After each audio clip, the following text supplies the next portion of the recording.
இப்படி மக்களுக்கு எதிராக, பெண்களுக்கு எதிராக தொடர்ந்து செயல்பட்டு கொண்டிருக்கக்கூடிய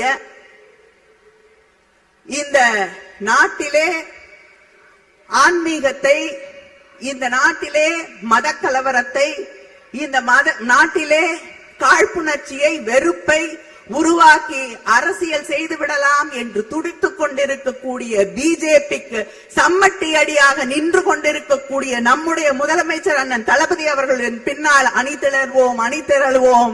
2026 திமுகவினுடைய தேர்தல் வாக்குறுதி குழு போட்டிருக்கிறாங்க. இதனடா வம்பா போச்சு. பேய் பேய்னு கோயிலுக்கு போனா அங்க ரெண்டு பேய் சேர்ந்துக்கிட்டு ஜிங்கிஜா போட்டுச்சான். 2026 தேர்தல் வாக்குறுதி, 2021 தேர்தல் வாக்குறுதி, 511 தேர்தல் வாக்குறுதி திமுக கொடுத்தாங்க. முழுமையாக 51 தேர்தல் வாக்குறுதி இதுவரைக்கும் நிறைவேற்றல. ஐயா நல்லா கேட்டுங்க, நான் படித்தவன், உங்களுக்கு கட்டுப்பட்டவன். உங்ககிட்ட அந்த மேடையில் மைக் எடுத்து பொய் சொல்லி கைத்தட்டலுக்காக நாங்கள் பொய் சொன்னா தப்பா போயிருங்க ஐயா. ஏன்னா நீங்களா நம்பிக்கை வச்சுங்க உட்கார்ந்து இருக்கிறீங்க. 511 தேர்தல் வாக்குறுதியில முன்னாள் அமைச்சர்கள் மேடையின் மீது இருக்கின்றார்கள், தலைவர்கள் இருக்கின்றார்கள். நீங்களே 511 தேர்தல் வாக்குறுதி எடுத்து சும்மா டிக்கு போட்டு பாருங்க. 51 டிக்கை தாண்டி உங்களால போக முடியாது. 51 தேர்தல் வாக்குறுதி கூட முழுமையா நிறைவேற்றல. அப்படி நீங்க பாத்தீங்கன்னா 90% வாக்குறுதியை 4.5 ஆண்டுகள்ல நிறைவேற்றாத திமுக 2026 தேர்தல் வாக்குறுதிக்கு ஒரு குழு போட்டிருக்காங்க. அந்த குழுவினுடைய தலைவி யாருன்னு கேட்டீங்கன்னா இதுலதான் ஆச்சரியம். அந்த குழுவினுடைய தலைவியாக முதலமைச்சர் தன்னுடைய தங்கச்சி கனிமொழியை போட்டிருக்கார். கனிமொழி தான் அந்த குழுவினுடைய தலைவி. உலகத்துல அதிகமா யாரு பொய் சொல்லுவாங்கன்னா, இன்னைக்கு தேதியில அதிகமா யாரு பொய் சொல்லக்கூடியவங்கன்னா திரு கனிமொழி அவர்கள் தான், திருமதி கனிமொழி தான். ஏன்னா நாங்க ஆட்சிக்கு வந்தா சாராய கடையை மூடிடுவோம், நாங்க ஆட்சிக்கு வந்தா விதவைகளே இருக்க மாட்டாங்க, நாங்க ஆட்சிக்கு வந்தா பெண்களுக்கு பாதுகாப்பு, நாங்க ஆட்சிக்கு வந்தா அது இது பொய்யை பேசி பொய்யிலே வாழ்ந்து கொண்டிருக்கக்கூடிய சகோதரி கனிமொழி அவர்கள் 2026 திமுக தேர்தல் வாக்குறுதி குழுவினுடைய தலைவி. நன்றாக புரிந்து கொள்ள வேண்டும். காதுல ஒருக்கா பூ சுத்திட்டாங்க, இரண்டாவது பூவையும் கொண்டு வந்து சுத்தி விடுவதற்கு நாம் விடக்கூடாது. 2026 எந்த காரணத்திற்கும் கூட திராவிட முன்னேற்ற கழகத்தினுடைய கவுன்சிலர்ல இருந்து பஞ்சாயத்து தலைவர்ல இருந்து யாருமே ஜெயிக்க கூடாதுங்க ஐயா. நான் எம்எல்ஏன்னு சொல்ல, எம்எல்ஏ கண்டிப்பா நீங்க ஜெயிக்க விட மாட்டீங்க. கவுன்சிலர்ல இருந்து பஞ்சாயத்து தலைவர்ல இருந்து யாரையுமே நீங்கள் ஜெயிக்க விடக்கூடாது. அன்பு சொந்தங்களே, இன்னொன்னு நீங்க நல்லா புரிஞ்சுக்கணும். கோயம்புத்தூரை பொறுத்தவரை இந்தியாவில் முதன்மை மாவட்டமாக வருவதற்கு எல்லாமே இருக்குங்க ஐயா. இந்தியாவில் அதிகப்படியான கல்லூரிகள் இருக்கக்கூடிய மாவட்டம் கோயம்புத்தூர். 1100க்கு மேற்பட்ட கல்லூரிகள் கோயம்புத்தூர் மாவட்டத்தில் மட்டுமே இருக்கு. எந்த மாவட்டத்திலும் இந்தியாவில் 1100 கல்லூரிகள் கிடையாது. அப்படின்னா அவ்வளவு இளைஞர்கள் இங்க இருக்கிறாங்க, அவ்வளவு வேலை வாய்ப்பை உருவாக்கணும், அவ்வளவு தொழில் முதலீடை கொண்டு வரணும், நல்ல சாலை கொடுக்கணும், தரமான ஒரு வாழ்க்கைக்கு இந்த மாநகரத்தை உருவாக்கணும். எங்கேயும் எதையும் செய்யாத திராவிட முன்னேற்ற கழகத்தினுடைய ஆட்சி எப்படி கோயம்புத்தூருக்கு 10க்கு 10 அவங்க கனவுல ஜெயிச்சு எப்படி நமக்கு ஒரு நல்ல ஒரு மாநகரத்தை, நல்ல ஒரு கிராமத்தை எப்படி கொடுப்பாங்கன்னு யோசிச்சு பாருங்க. நமக்கு முன்னால் ஒரு ரோடு இருக்குதுங்க ஐயா, நமக்கு முன்னால் ஒரு ரோடு இருக்கு. இந்தியாவிற்கே முதன்மையான ஒரு ரோடு இங்க இருக்கு. 40 kilometre concrete road, Coimbatore Pollachi 40 kilometre concrete road. 2017 இங்கே அனைத்து இந்திய அண்ணா திராவிட முன்னேற்ற கழகத்தினுடைய பாராளுமன்ற உறுப்பினரும் மத்தியில் நம்முடைய பாரத பிரதமர் நரேந்திர மோடியினுடைய ஆட்சி இருக்கும் பொழுது இந்த சாலைக்கு மட்டுமே இந்தியாவில் எங்கேயும் இல்லாத அளவுக்கு 40 கிலோமீட்டருக்கு 500 கோடி ரூபாய் கொடுத்து ஒரு உலக தரமிக்க கான்கிரீட் சாலையை போட்டு கொடுத்திருக்கோம். பொள்ளாச்சியிலிருந்து நம்முடைய ஆஞ்சநேயர் கோவில் வாசல் இருந்து கொடை ரோடு வரை 3500 கோடி ரூபாய் எக்ஸ்பிரஸ் ரோடுக்காக பணம் ஒதுக்கப்பட்டிருக்கிறது. இவங்க செய்ய வேண்டியது நிலத்தை பிடிச்சி கொடுக்கணும், நில ஓனர்கிட்ட பேசணும், 3500 கோடி ரூபாயை கொண்டு வந்து ரோடு போகணும். அதை கூட செய்ய முடியாத ஒரு கையால் ஆகாத துப்பு கெட்ட ஒரு ஆட்சியாக திராவிட முன்னேற்ற கழகத்தினுடைய ஆட்சி இருக்கு. கோயம்புத்தூர் விமான நிலையத்தை விஸ்தாரம் பண்ணணும். முதலமைச்சர் கொடுத்தார். என்ன கொடுத்தாருங்க ஐயா? நீங்க மத்திய அரசுக்கு நிலம் கொடுக்குறீங்க, நிலத்துக்கு மத்தியில 6 ஏக்கர் நிலம் கொடுக்காம எப்படிங்க ஐயா கோயம்புத்தூர் ஏர்போர்ட்டை விஸ்தாரம் பண்ண முடியும்? திராவிட முன்னேற்ற கழகத்தை பொறுத்தவரை இந்த தேர்தல் நடக்கிற வரைக்கும் கோயம்புத்தூர் ஏர்போர்ட்டை விஸ்தாரம் பண்ணக்கூடாது. விஸ்தாரம் பண்ணிட்டா அது பாரதிய ஜனதா கட்சி, அனைத்து இந்திய அண்ணா திராவிட முன்னேற்ற கழகத்துக்கு மக்கள் பாராட்டுவார்கள். அதுக்காக லேண்டை கொடுக்கிற மாதிரி கொடுத்து அதுக்கு நடுவுல கொஞ்சம் ஏக்கரை இன்னுமே கோர்ட்ல பஞ்சாயத்து பண்ணி மத்திய அரசு 6 கடிதம் எழுதியிருக்கின்றார்கள். 6 கடிதம். இதுக்கு மேல நம்ம ராணுவத்தை கொண்டு வந்தாங்க ஐயா அந்த 10 ஏக்கரை பிடிக்கிறது. நீங்களே சொல்லுங்க.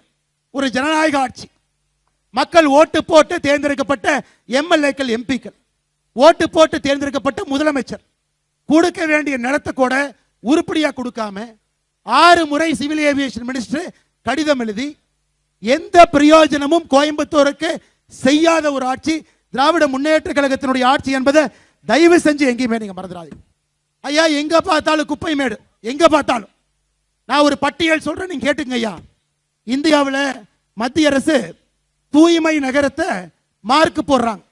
இந்தியாவுடைய தூய்மை நகரம் இண்டோர். இந்தியாவுடைய மோசமான தூய்மை நகரம் மதுரை. 10 லட்சம் பேர்த்துக்கு வசிக்கக்கூடிய நகரத்தில் கடைசி இடத்தை இந்தியாவில் பெற்றிருக்கக்கூடிய நகரம் மதுரை. காரணம், மதுரையை கலெக்ஷன் கமிஷன் ஏஜென்ட்டுக்காக அதை ஒரு குப்பை மேடாக மாட்டியிருக்கின்றார்கள்.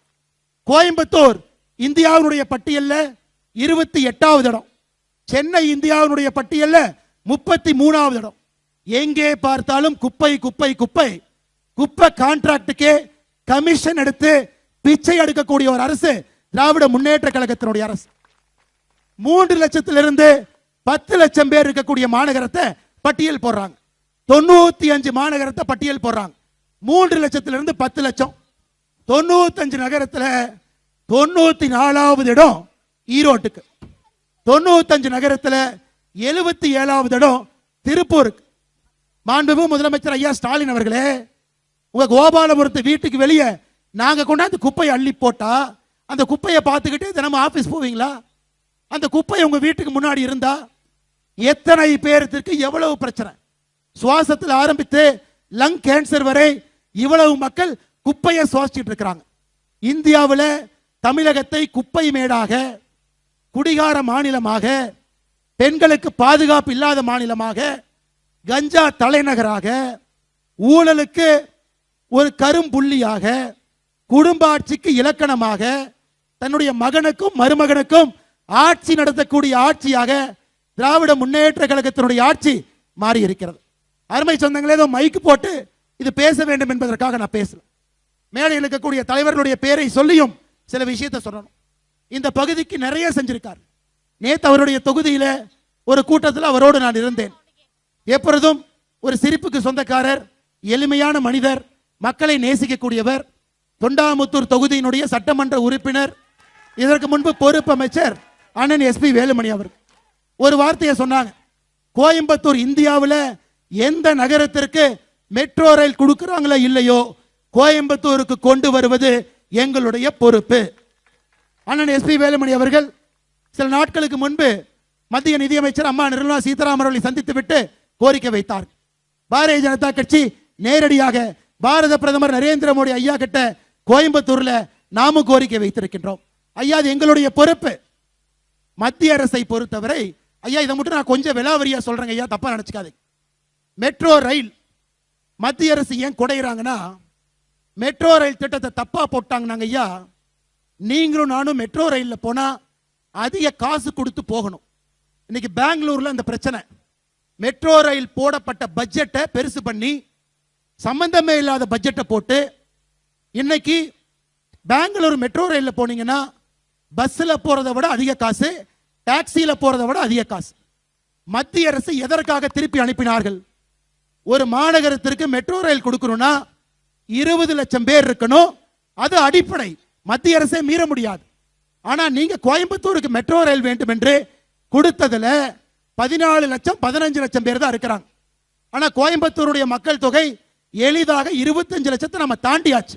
அப்படி இருக்கும் பொழுது ரிப்போர்ட்டை மாத்தி கொடுங்க. யாரும் ரிப்போர்ட்டை நிராகரிக்கவில்லை, ரிப்போர்ட்டை மாத்தி கொடுங்க. ரெண்டாவது, ஹோப்ஸ் காலேஜில் இருந்து மெட்ரோ ரயில் ப்ராஜெக்டை போட்டு நகரத்துக்குள்ள எடுத்துட்டு போறீங்க. இத்தனை இடத்துல நிலத்தை வேண்டும் என்று சொல்றீங்க. இத்தனை இடத்துல ஸ்டேஷன் கட்டுறேன்னு சொல்றீங்க. இதையெல்லாம் செய்தால் அந்த மெட்ரோல பயணிக்கக்கூடியவர்கள் அதிக காசு கொடுத்து அந்த மெட்ரோல போகணும். கொஞ்சம் இந்த திட்டத்தை மாத்தி உண்மையாலுமே இவ்வளவு கிலோமீட்டர் வேணுமா, இத்தனை இடத்துல பார்க்கிங் வேணுமா, இத்தனை நிலம் வேண்டுமா, எஃபிஷியண்டா இந்த ரோட போட்டு எஃபிஷியண்டா மெட்ரோ ரயில் திட்டத்தை போட்டு திரும்ப கொடுங்க. இதை மத்திய அரசு நியாயமாக கோயம்புத்தூர் மக்களுக்காக கேட்டா முதலமைச்சர் பச்சை பொய் சொல்றாரு. மத்திய அரசு மெட்ரோ திட்டத்தை நிராகரிச்சுட்டாங்க. இது வடிவேலு அவருடைய டவுசர் பாக்கெட்டுக்குள்ள கையிட்டு என்கிட்ட ஒண்ணுமே இல்லைன்னு காட்டுற மாதிரி மத்திய அரசு உங்கள்கிட்ட என்ன கேட்டாங்க? இந்த ரிப்போர்ட்டை திருத்தி கோயம்புத்தூருடைய உண்மையான மக்கள் தொகையில போட்டு திட்டத்தை வரைமுறைப்படுத்தி அந்த மெட்ரோ ரயில்ல நீங்களும் நானும், ஒரு ஃபிட்டர் என்ன, ஒரு பிளம்பர் என்ன, ஒரு சாதாரண மனிதர், வீட்டில் வேலை செய்யற பாத்திரம் கழுவக்கூடிய நம்முடைய அக்காவோ அம்மாவோ மெட்ரோ ரயில்ல போக வேண்டும் என்று பாரத பிரதமர் நரேந்திர மோடி அவர்கள் நினைக்கின்றார்கள். அதற்கு திட்டத்தை கொடுனா இவனுக்கு திட்டத்தை கமிஷன் அடிக்கிறதுக்கு, கரப்ஷன் பண்றதுக்கு, 5% கமிஷன் வாங்குறதுக்கு இவனுக்கு ஒரு திட்டத்தை போட்டு கொடுக்கிறாங்க. ஆனால் அண்ணன் எஸ்பி வேலுமணி அவர்கள் சொன்னது போல கோயம்புத்தூருக்கு மெட்ரோ திட்டத்தை கொண்டு வருவது எங்களுடைய பொறுப்பு. அதனால் என்ன போய் சொன்னாலும் கூட நீங்கள் இதை நம்ப வேண்டாம் என்கின்ற அன்பான வேண்டுகோளை உங்கள் முன்னால் வைக்கின்றேன்.